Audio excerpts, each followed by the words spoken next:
ইমাম সাহেব যদি কোনো কারণে জামাতে 2 মিনিট আসতে দেরি হয়, 30-এ জামাত, ঘটনাচক্রে 31 হয়ে গেছে, সবাই মিছিলের সহকারে ঘড়ির দিকে তাকাইবে, মিছিল দিয়া, আর দেখবেন যে সবাই মিছিল দিচ্ছে।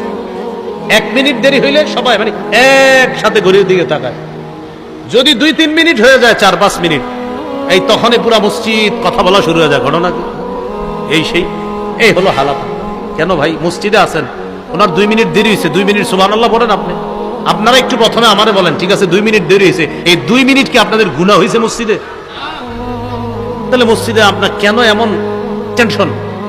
যখন আপনি ভোটার আইডেন্টি কার্ড বা কিছু বানাইতে যান, ফজরের আগে গিয়ে সিরিয়াল ধরে সারাদিন নাস্তা দুপুরের খাবার না খায়া বাস অপেক্ষা করতেছে, প্রস্রাব করতেও যায় না যদি কোনো সমস্যা হয়ে যায়।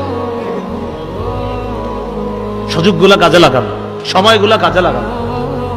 রাসূলুল্লাহ সাল্লাল্লাহু আলাইহি সাল্লাম বলেন, ফিতনার জামানায় ইবাদত করা আমি নবীর কাছে হিজরত করার সমতুল্য হয়ে যায়। আল্লাহ আমাদেরকে এই জামানায় সব মুহূর্তগুলো, সব সুযোগগুলো রবের ইবাদতে কাজে লাগানোর তৌফিক দান করেন।